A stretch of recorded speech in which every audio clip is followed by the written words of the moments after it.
Taking another piece of that 2x10, I'm pretty sure it is. I'm taking Sandy Blonde by DIY.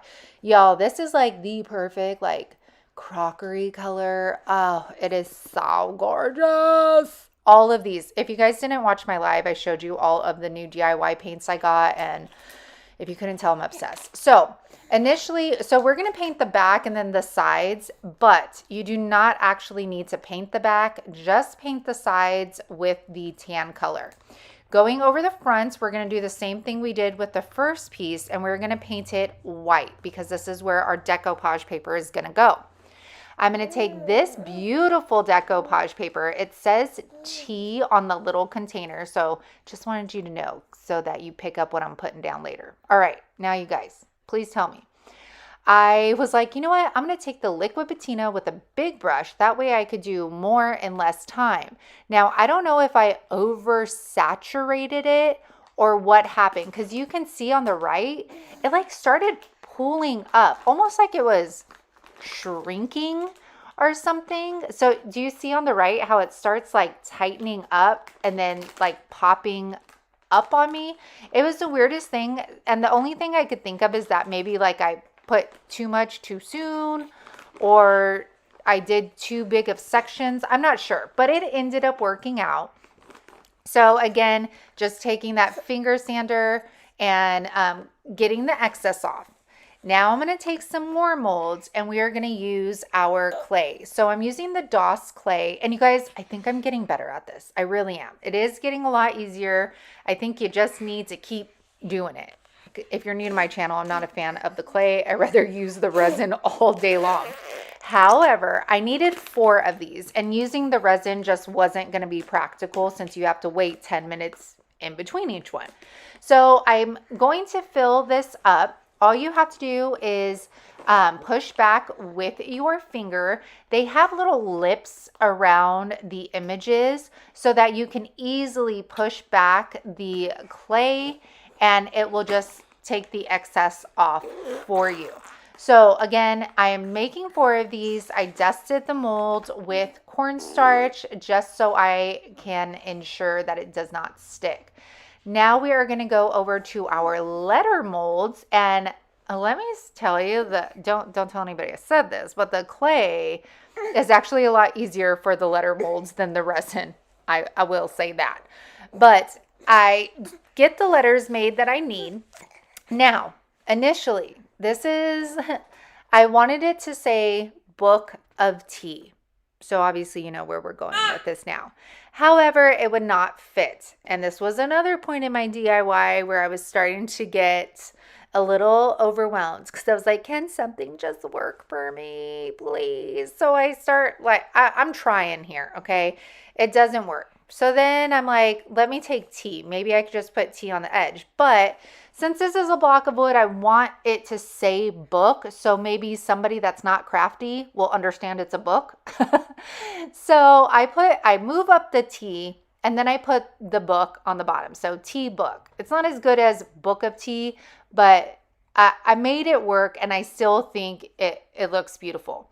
So in order to attach my letters, I didn't want to put the glue directly on the letters because then I would have a bunch coming out from underneath them. So I squeezed some of my wood glue on a paper towel, got a paintbrush, and I am just coating the back of the letters with the paintbrush. That way I'm not getting an overfill of glue on here. So I do that with all of our letters. Yeah, you like watching Mama? Yeah, exciting, huh? Now taking that aviary again, we are going to coat what is going to be the spine of our book. Now, my molds are still wet, so you don't want to put a lot of pressure on them. But I did learn from Erin at the Provincial Farmhouse that when she at least thinks that when you paint over the clay, it helps reduce the cracking. So I thought that was really cool information. So we are going to go over the spine of the book. And then I was like, wait, usually the back of the book is the same color as the spine. Not always, but majority of the time. So this is where I end up painting over that sandy blonde. Now, after that is all painted, I just take a lead pencil and I am just making a bunch of lines so that it looks like pages of a book. And I'm going to continue to do that all the way around. And then when I get to the other side, you'll see it's the small details. You know where all of the pages come together right there? Yep, I do that little detail as well. All right, you're going to hear Montgomery breathing. All right, so the little molds that we made last time, we are now going to paint them in the aviary. Once that is done, we're going to take clear wax and we're going to wax the side of the book, the sides and the back. The front is already cleared with that liquid patina, so we don't have to clear that. I will also put the clear wax on our little embellishments as well. Once that is done, then we're going to take our dark wax and we're going to stipple that on. Now, remember, I put the clear wax on there so that we can easily wipe back the dark wax. If you were to put that dark wax right over your paint, it is going to like absorb into your paint and you're not going to be able to wipe off as much of it. So that is why I go with clear and then the dark wax. I'm also going to do this same thing on the spine of our book so that we get those letters to really pop out at you. So I put it all over our letters. Then I'm going to wipe it back. I'm going to get my paper towel and I'm going to buff that remainder wax around it. So it just looks dark and old and the letters are really going to be nice and bold. I take the wax and I also just kind of dust it around the edges of the back of the book, and then I will also buff that out as well. Now, we couldn't use the green without the gilded gold wax. So I put some on my finger. I am just dabbing it. I'm not rubbing it. I am dabbing it onto our letters. And then you are going to see on our little pieces right here how much, look at just even this far away, the detail comes to life with that gold. And we are going to take our little embellishments and I am going to glue those to the corners of our book. And that will be it, you guys. I hope this inspires you to think outside the box. I don't think I've seen somebody do this with the molds and the decoupage paper, but what do I know? So I hope that you guys really enjoyed this video. I hope you guys are excited about wood. If you want to see more wood DIYs, please comment wood down in the comment section. But look at that detail, you guys. The green is absolutely beautiful with that dark and gold wax. This decoupage image is stunning and so detailed. Oh goodness, you guys know my obsession with books. This is everything. Love it. Let me know which one out of the three was your absolute on my website. All right, for this one, we are using a 6x6 piece of wood. Everett is the one that chose the image, so we are going with these two beautiful birds. Now, this decoupage piece had these little like splatter pieces on them, so I didn't want to cut super close to the birds. I wanted to keep all of that beautiful color in, so I'm taking a wet paintbrush and I'm just kind of going around it in a fluid motion. I'm not trying to get straight lines. I want it to look like torn paper, and I'm going to follow that all the way around this image, and you could really just have fun with this. All right, now things are going to get weird. We're going to flip that decoupage paper over and we are going to paint it white. Yes, we are painting the back white. I was watching Sonnet's Garden and Bloom, and she did this in order to not have to paint the front of her piece white. This is going to allow the decoupage paper to still pop without having to paint the actual piece. So I paint the back. While that is drying, I'm going to take our 6x6 piece of wood and this trimming.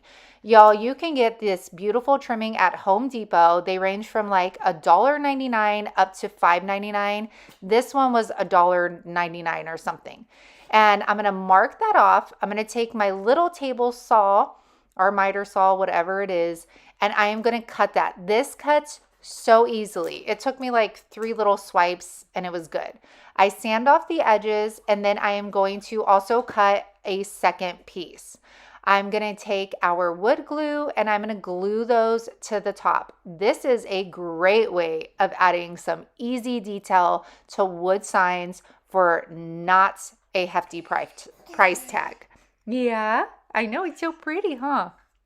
All right, so once that sets up, more new colors, you guys. I'm using Aviary. I have been wanting this color forever, y'all, and I finally got it. It is stunning. I'm going to paint this entire wood piece with Aviary, the front, the back, the sides. All of these are going to be freestanding signs. They do not need any sawtooth hangers on the back of them. And of course, I have to show you what it looks like as it dries down.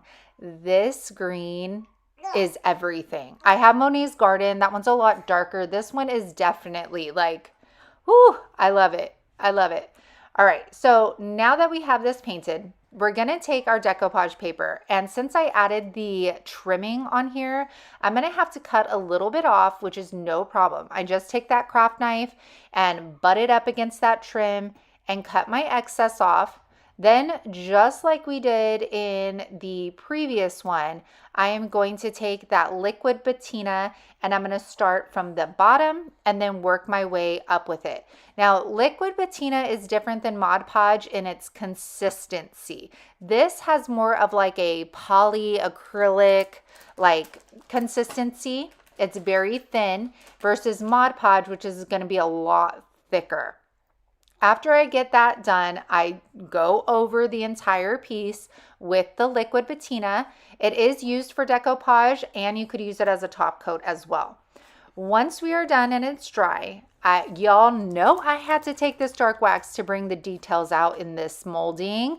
So I stipple it on, I push it down into those beautiful details, grab my paper towel, and I'm going to wipe that back. And right away, look at how much more that pops. I'm going to buff some of that dark wax into the sides as well. Then I'm like, you know what? I want to see how it looks around the image. And at first I thought I was just going to put it like around the image and buff it out. But it ended up kind of getting all over the place. So I just went with it and then buffed it out into the entire image and sign. And I'm glad that I did it because it made it look a little bit more vintage and worn. And this turned out very beautiful. The details in the Roy's Cycle decoupage papers are absolutely insane. They are so very easy to use. Again, I got this on Sonnet's Garden in Bloom. And you saw the sheet of paper in the beginning. There are tons of bird images on this one sheet. I love that it looks like torn paper and all of the beautiful details that pop with that dark wax. I am going to play off of this sheet for the video. So I'm going to cut out the image that I want. I am going to take, I think this is a 2x10, and you guys, I don't know the sizes. I just go in my garage and cut random sizes and see what fits. I am taking, you guys, I'm going to use color today. This is Queen Bee by DIY Paints, and oh my gosh. I'm not much for like yellow. I mean, the cake batter was beautiful, but this is beautiful. I'm going to show you how I dry it down. We are going to do the back of this wood piece and all of the sides. Do not paint the front your color. And I wanted to show you how it looks as it dries down. So you can see it's darker, and as it dries down, oh, the yellow is so absolutely beautiful. Again, this is Queen Bee, and Bree's link is down in the description box. All right, so the front of it, we are going to paint in Waverly White, and we are doing this because we want that decoupage paper to really pop off of our wood piece. Once that is completely dry, I cut out that decoupage paper. We're gonna lay it on top. Now you can see it doesn't fit all the way on my piece. You could see like the white edges poking out, but don't worry, we will hide that. Now taking liquid patina, which is a decoupage medium, I'm going to put a coat on the top of our wood. Then lay that decoupage paper down and just get whatever is left on my brush and push it down into the wood. I am somebody, I don't care if there's wrinkles in my decoupage paper. I'm not looking for the smoothest finish. There are other ways of doing that and creating that, but that's not like a priority when I'm decoupaging. So I repeated that process for the bottom half. I am going to dry that, speed up the process with my heat gun. Once that is dry, I go back over the decoupage paper with that liquid patina again.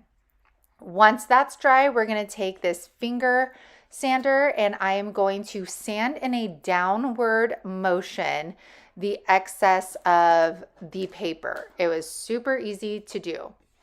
After that, I take Queen Bee and a stencil brush, and all I'm doing is stippling it around the entire image. This is going to help it blend, those edges blend into the paper. Now, of course, we had a bust out mold. So I'm taking my amazing resin. You just have to mix 50-50 and then you stir it for 40 seconds and it cures within 10 minutes. So this is my definite go-to when using molds if I'm able to. I am going to use the mushroom mold from IOD. I get all my IOD products from Vonda at paintedheirloom.com. Her link is in the description box. She has amazing customer service and she usually ships the next day. So we're going to let those set up, and I just wanted to show you the process, how they turn white. It happens so fast and I love it. Okay. Now, can I just start by saying I am no like paint artiste whatsoever. I don't know how to blend colors. I am just going with the flow here. I am taking crinoline and I'm going to do all of the stems of the mushrooms I chose with this. What I did was I took the decoupage inspiration and I'm trying to translate that to my resin molds. So I took crinoline. Now I'm going in with some summer crush while that crinoline is still damp and kind of blending them into each other. Y'all, I went back and forth so many times about like finishing these. I doubted myself. I was literally going to toss these to the side until my husband was like, no, I think that they're good. Just keep going with it. So I just trusted the process. Okay.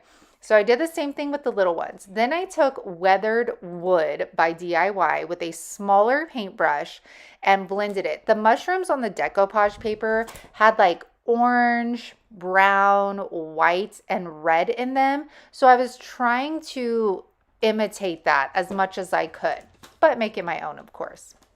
All right, so I'm just using an acrylic paint for the red because I did not have a bright red in DIY or Waverly Paint. So I painted all of the tops of the mushrooms in the red.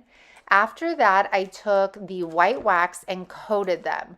And I still felt like it was missing something. This was the point when I was starting to have some self-doubt and I just kept going with the flow.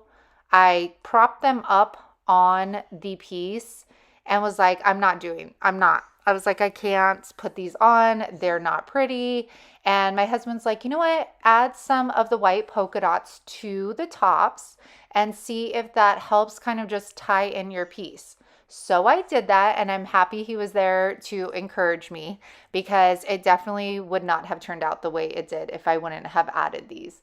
So now taking our molds, I'm going to take our, oh yeah, I'm going to take our thick and juicy. We're just going to call it that from now. It's really quick and thick and quick bite. Hey, I know you're excited like I am about this. Yes, I know. And we are going to adhere our molds to our wood piece, and that is it. Look at how beautiful this turned out. Even the bird looks like it's popping out from the wood. I love these molds, and oh my gosh, it's just how I say, like, trust the process, because I think without these molds, this wouldn't have been as beautiful as it is. And I absolutely love it. Let me know what you think about adding the molds, and this will be available on